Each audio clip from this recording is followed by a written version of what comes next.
요한이 전한 거룩한 복음입니다. 주님 영광 받으소서. 그때 예수님께서는 사마리아를 떠나 갈릴레아로 가셨다. 예수님께서는 친히 예언자는 자기 고향에서 존경을 받지 못한다고 증언하신 적이 있었다. 예수님께서 갈릴레아에 가시자 갈릴레아 사람들이 그분을 맞아들였다. 그들도 축제를 지내러 예루살렘에 갔다가 예수님께서 축제 때에 그곳에서 하신 모든 일을 보았기 때문이다. 예수님께서는 물을 포도주로 만드신 적이 있는 갈릴레아 카나로 다시 가셨다. 거기에 왕실 관리가 한 사람이 있었는데 그의 아들이 가파르나움에서 앓아 누워 있었다.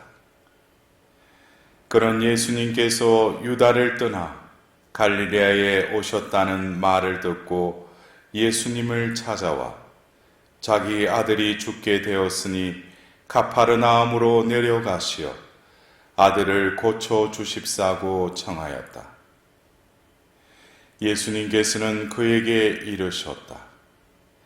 너희는 표징과 이적을 보지 않으면 믿지 않을 것이다. 그래도 그 왕실 관리는 예수님께 주님, 제 아이가 죽기 전에 같이 내려가 주십시오 하고 말하였다. 그러자 예수님께서 그에게 말씀하셨다. 가거라, 너의 아들은 살아날 것이다. 그 사람은 예수님께서 자기에게 이르신 말씀을 믿고 떠나갔다. 그가 내려가는 도중에 그의 종들이 마주와서 아이가 살아났다고 말하였다. 그래서 그가 종들에게 아이가 나아지기 시작한 시간을 묻자 어제 오후 1시에 열이 떨어졌습니다 하고 대답하는 것이었다. 그 아버지는 바로 그 시간에 예수님께서 자기에게 너의 아들은 살아날 것이다 하고 말씀하신 것을 알았다. 그리하여 그와 그의 온 집안이 믿게 되었다. 이렇게 예수님께서는 유다를 떠나 갈릴레아로 가시어 두 번째 표징을 일으키셨다. 주님의 말씀입니다. 그리스도님 찬미합니다.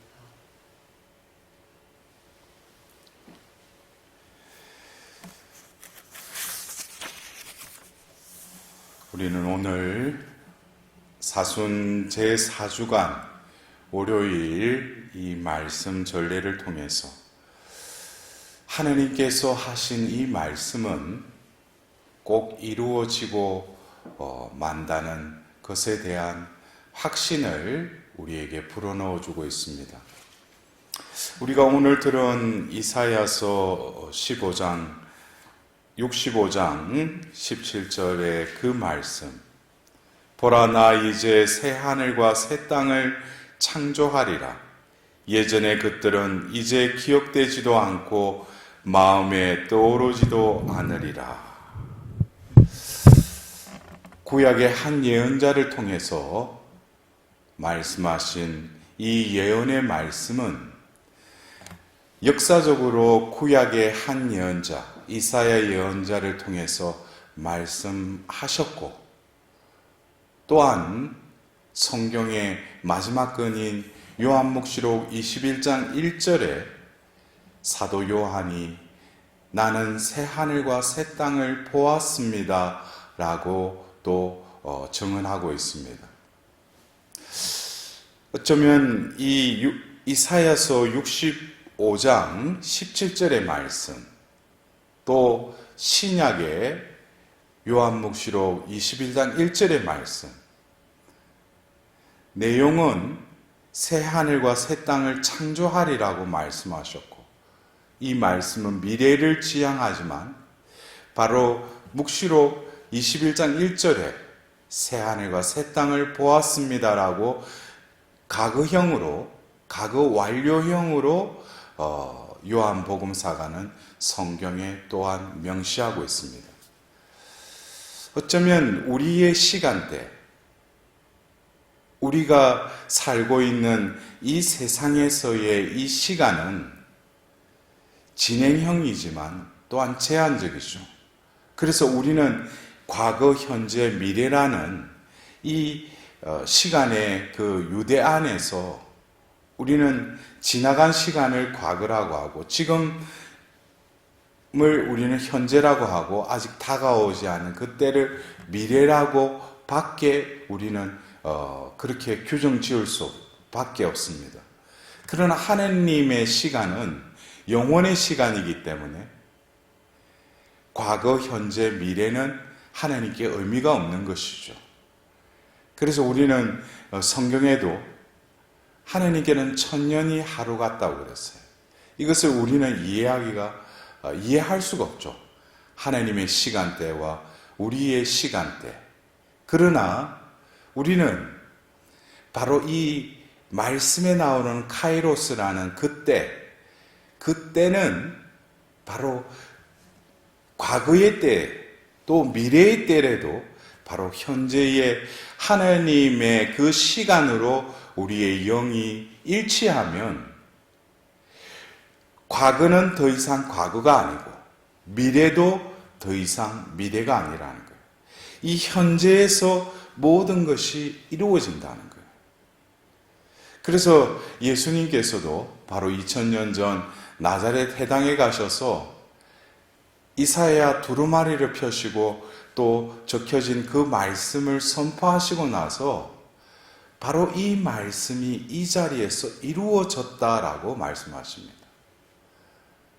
바로 말씀 자체이신 그 예수님께서는 바로 알파요 오메가, 시작과 마침의 주제자이신 것처럼 이 말씀은 늘 영원의 시간대 안에서 우리는 바라보고 구약에 예언되었던 이 말씀도 또 미래에 하나님 때에 이루어질 그 말씀도 또 다른 사도 요한이 되어서 우리는 지금 현재 그 말씀이 우리 가운데 이루어졌음을 우리는 이미 보았고 또한 들었고 또한 살아계신 하나님을 증언하는 것이 바로 믿는 이들의 특권이라는 것이죠. 그래서 오늘 우리는 복음에서 이 왕실 갈리가 예수님을 만났던 그 장소는 바로 갈릴레아 카나라는 그 장소에서 바로 예수님을 만나게 됩니다. 그리고 예수님을 만나고 자신의 아들이 지금 알아 누워 있다고. 어디? 카파르나움에. 그래서 우리가 역사적으로 지리적으로 본다면은 바로 이 갈릴레아 카나에서 이 카파르나움까지의 지리적인 이 거리는 80리. 그러니까 이걸 환산하자면은 31km 남짓되는 그 거리라는 것이죠. 근데 이 카나에서 예수님이 그의 간청을 들으시고 바로 가거라 너의 아들은 살아날 것이다 하고 말씀하시고 그 말씀을 듣고 믿고 이 왕씨 갈리는 카파르나움으로 걸어가고 있었죠. 그래서 우리가 31km라면은 하루에 걷기에는 모르겠어요. 지금처럼 포장이 잘 된 길이 아니라 또 구불구불한 길이라면은 이 30km 남짓한 이 거리는 하루에 걸어간다는 것은 좀 무리이죠.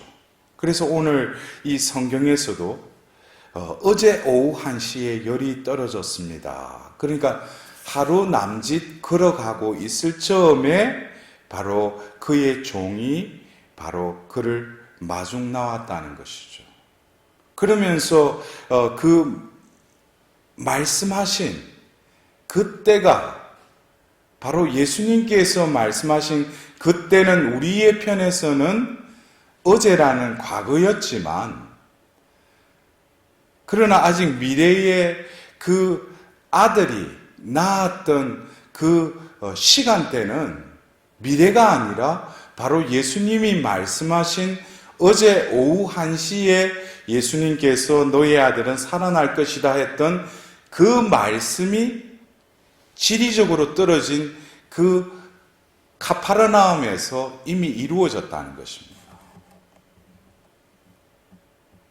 그러나 그 하루 남짓 걸어갔던 그 왕실 관리는 이러한 사실을 몰랐지만 그에게도 또 하나님께서 예수님을 통해서 믿음을 주셨기 때문에 그 아들이 낳았다라는 그 사실은 모를지라도 그 길을 가고 있었다는 거예요. 그 마음속에는 예수님이 가서 그 아들을 낳게 해주셨으면 하는 마음도 없지는 않았지만 예수님의 그 말씀을 신뢰하고 믿었고 희망했기에 그는 그 길을 갈 수 있었던 것입니다. 그러나 이미 그것은 이루어질 일이 아니라 말씀이 선포된 그 시각에 바로 그 말씀은 이루어졌다는 것입니다. 우리는 이것이 바로 믿는 이들의 바로 보이지 않는 것, 바라는 것의 바로 실체요, 또 그 본질인 믿음으로 우리는 이미 이 현실 속에서는 우리가 눈으로 확인이 되지 않지만 바로 믿음은 이미 그것이 이루어졌음을 우리는 이미 확신한다는 것이죠. 이것은 우리의 시간대를 뛰어넘는 하나님의 시간대에, 영원의 시간대에, 하나님의 뜻의 시간에 우리가 온전히 합류하고 영입되어서 바로 하나님의 뜻, 살아계신 하나님이 과거, 현재, 미래가 없는 지금 이 순간에 바로 하나님과 일치된 그 순간에는 모든 것이 이루어졌다는 거예요. 그러나 중요한 것은 하나님의 운용하시는 이 섭리의 시간대는 또 인간이 추측하고 예측하기에는 하나님의 그 심사는 우리가 알아차릴 수가 없죠. 그것은 신의 영역이기 때문에. 그러나 하나님은 그 믿음의 그 토대 위에 바로 하나님은 당신의 표징을 드러내시는 것입니다. 오늘 우리는 일독서의 이 이사야서 65장 17절의 이 말씀, 또 요한묵시록 22장 1절의 이 말씀과 갈릴레아 카나에서 바로 예수님을 만나고 간청하였던 그의 말을 듣고 너의 아들이 살아날 것이라고 했던 그 말씀이 바로 그 시각에 가파르나움에 있던 그 아들이 치유가 일어났다는 것입니다. 우리는 오늘 이 구약의 이 말씀과 또 이 복음의 이 사건을 통해서 지금 현재의 우리의 상황 속에서 하나님을 믿는 우리에게 있어서는 바로 특히 우리가 지내고 있는 이 전례력으로 이 사순 시기는 바로 하나님께서 지극히 극진히 사랑하신 이 세상을 위해서 당신의 아들을 보내셔서 죽기까지 하나님의 은총을 베푸신 때가 바로 지금 우리가 지내고 있는 이 사순시기라는 거예요. 어쩌면 지금 이 시간대에 또 지금 많은 사제들이 혼자서 텅 비어있는 성전에서 미사를 봉헌하고 있습니다. 교황님도 혼자서, 그래서 제가 오늘 오전에도 보니까 그 성삼일 전례 예수 부활대 주일도 바로 그 교황님께서 혼자 참 어쩌면은 너무나 처절하고 너무나 우리가 이해하지 못하는 이 현실 가운데 우리는 또 다른 표징을 볼 수 있는 그 믿음의 눈이 열려야 된다는 것입니다. 어떻게 보면은 혼잡하고 혼란스러운 이 현실이라는 이 시간대 속에서 끊임없이 하나님께서는 이 금세기에 다시금 이 자비의 해에 죄악이 창궐하는 이 세상을 위해서 하나님의 그 자비를 구하라고 끊임없이 이 교회를 통해서 말씀하셨지만, 그러나 이 세상은 그것에 아랑곳하지 않고 자신의 눈으로 이 세상 것을 추구하며 살아가는 이 세상에 지금 이 현재에 일어나고 있는 이 모든 것은 사필기정이라는 의미보다는 우리의 정화를 위해서 새롭게 하리라, 내가 새 하늘과 새 땅을 창조하리라고 하신 그 하나님, 바로 요한복음록 21장 5절에 내가 모든 것을 새롭게 하리라 말씀하신 그 말씀은 이루어지고야 만다고 했습니다. 하나님께서는 어떻게든지 자신이 창조하신 이 하늘과 땅, 그리고 이 모든 것을 지배하고 다스리라고 하신 그 당신의 모상인 인간이 타락하여서 당신의 뜻을 저버리고 살아가고 있는 이 인류를 위해 하나님은 또 다른 정화를 위한 하나님의 그 자비의 시간의 때가 바로 지금 우리가 지내고 있는 이 현재가 아닌가 싶습니다. 하나님은 우리를 버리시거나 하나님은 우리를 벌하시고 우리를 멸망시키는 하나님이 아니라 바로 이사야서의 그 말씀이 요한복음록에 이루어졌듯이 하나님께서는 당신의 방법으로 이 세상을 운용하며 이끌어가고 있습니다. 어쩌면 암담하고 이 현실이 비참한 이 현실 속에서도 우리는 또 다른 이 왕실 관리처럼 하나님의 말씀을 듣고 다시금 말씀의 그 빛 아래에서 말씀의 표대를 위해 하나님의 때를 위해 우리는 꿋꿋이 그 여정을 걸어가야 할 때가 아닌가 싶습니다. 우리는 다시금 하나님께서 새로이 창조하시려고 하시는 이 사순시기에 그 은총의 그 바다로 우리는 뛰어 들어가야 할 것입니다.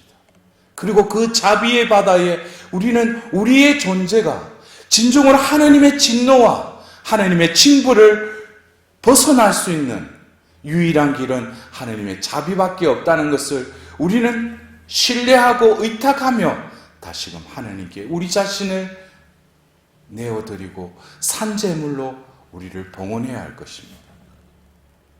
하나님은 우리를 멸망시키고 우리를 심판하는 하느님이 아니시라 자비의 하나님이시며 다시금 하나님께서 너의 아들은 반드시 살아날 것이다 하신 그 말씀이 바로 우리에게 또 다른 주어진 말씀이 되어서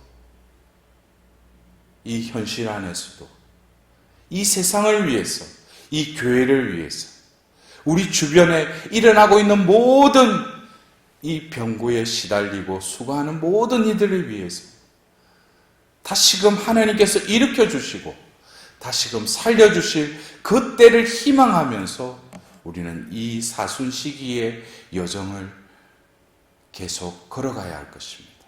하나님께서는 분명히 당신의 말씀이 이루어졌음을 우리에게 확신시킬 그 때를 우리는 희망하며, 그래서 하나님께서는 다시금 오늘 이사야서 65장 18절의 말씀을 통해서 보라 내가 예루살렘을 즐거움으로 그 백성을 기쁨으로 창조하리라. 나를 기쁨으로 창조하시려고 하시는 그 하나님, 최후의 만찬 때 예수님께서 세상에 주는 평화가 아니라 내가 주는 그 평화를 맛볼 그 때를 바라보며 우리는 오늘도 이 사순의 그 은총을 누릴 수 있고 또 베풀 수 있는 하루가 될 수 있도록 오늘 이 미사 성제를 통해서 이 은총에 온전히 의탁하며 하나님의 자비를 구하도록 합시다.